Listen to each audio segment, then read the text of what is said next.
सिंधुदुर्ग नगरी नगरपंचायत व्हावी यासाठी जिल्हाधिकारी कार्यालयासमोर आज जिल्हा मुख्यालय पत्रकार संघाने लक्षवेधी धरणे आंदोलन छेडलं। नगरपंचायत झालीच पाहिजे अशा घोषणा यावेळी देण्यात आल्या। मुख्यालय पत्रकार संघाचे अध्यक्ष संदीप गावडे यांच्या नेतृत्वाखाली झालेल्या या धरणे आंदोलनात सर्व पक्षीयांचा समावेश होता। शिवाय नागरिकही उत्स्फूर्तपणे सहभागी झाले होते। शिंदेगड शिवसेनेचे जिल्हा प्रमुख संजय अंगरे, रुपेश पावसकर, उभाटा शिवसेनेचे छोटू पारकर, योगेश तावडे, सुशील निबरे, सुनील जाधव, भाजप जिल्हाध्यक्ष प्रभाकर सावंत, भाई सावंत, दादा साईल, सुप्रिया वालावलकर, राष्ट्रवादी अजित पवार गटाचे कार्याध्यक्ष काका कुडाळकर, राष्ट्रीय काँग्रेसचे जिल्हाध्यक्ष इर्शाद शेख, जिल्हा पत्रकार संघाचे अध्यक्ष उमेश तोरसकर, ज्येष्ठ पत्रकार संतोष वांगणकर, तरुण भारत संवादचे संपादक शेखर सामंत, पत्रकार गुरु दळवी आदींनी या आंदोलनाला पाठिंबा दिला। नगरपंचायतसाठी आपण सदैव आपल्या पाठीशी असल्याची ग्वाही उपस्थितांनी दिली। आंदोलन संपल्यानंतर जिल्हाधिकाऱ्यांना निवेदन देत ते मुख्यमंत्र्यांना पाठवण्याची विनंतीही करण्यात आली। आम्ही सिंधुदुर्ग जिल्हा मुख्यालय पत्रकार संघामार्फत आज जिल्हाधिकारी कार्यालयासमोर सिंधुदुर्ग नगरी नगरपंचायत निर्मिती व्हावी यासाठी लक्षवेधी धरणे आंदोलन केले। या धरणे आंदोलनाला आम्हाला उत्स्फूर्त प्रतिसाद मिळाला। या सिंधुदुर्ग नगरी पंचक्रोशीमध्ये येणारे मुख्यालयामध्ये येणारे ओरोस, रानबांबोळी आणि अनाव या तिन्ही गावचे सरपंच आणि नागरिक त्याचप्रमाणे या नगरीमधील नागरिक मोठ्या संख्येने सहभागी झाले होते।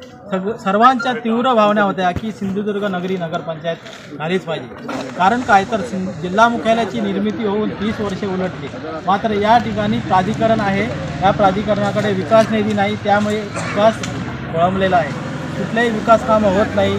या ठिकाणच्या नागरिकांना अनेक समस्यांना सामोरे जावे लागत आहे। या ठिकाणी राहणारे अधिकारीसुद्धा सुविधा नसल्यामुळे इथे राहत नाहीत आणि त्याचा परिणाम मुख्यालयाच्या विकासावर होत आहे। आणि म्हणूनच आम्ही जिल्हा मुख्यालय पत्रकार संघामार्फत आज सिंधुदुर्ग नगरी नगरपंचायत निर्मितीसाठी लक्षवेधी आंदोलन केलेलं आहे।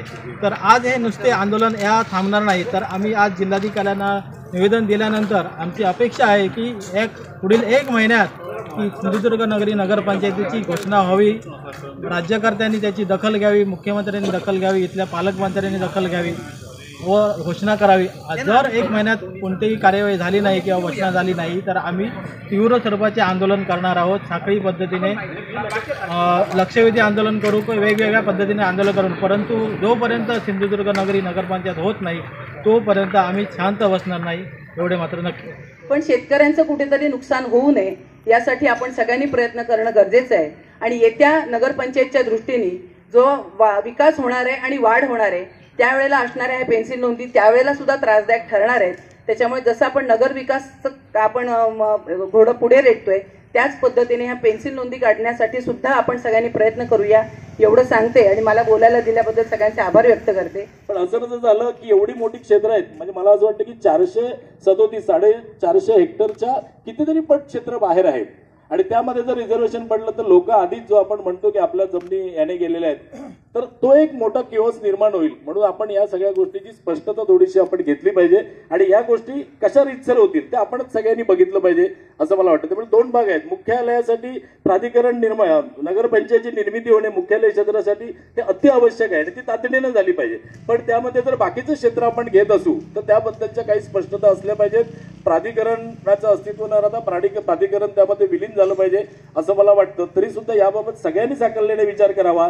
सगळ्या गावची मंडळी आहेत, प्राधिकरणातली मंडळी आहेत आणि तज्ञ मंडळी यातली आहेत, यांनी सगळ्यांनी आपण विचार करूया आणि जो प्रस्ताव आता दिलेला आहे तोच प्रस्ताव की ते नोटिफिकेशन परत काढण्यासाठी माननीय पालकमंत्री असतील, माननीय राणेसाहेब असतील, दीपकभाई केसरकर आहेत, सगळीच मंडळी आहेत, म्हणजे इथले आमदार खासदारची सगळी मंडळी आहेत, या सगळ्यांच्या माध्यमातून आपण योग्य पद्धतीने प्रयत्न करू।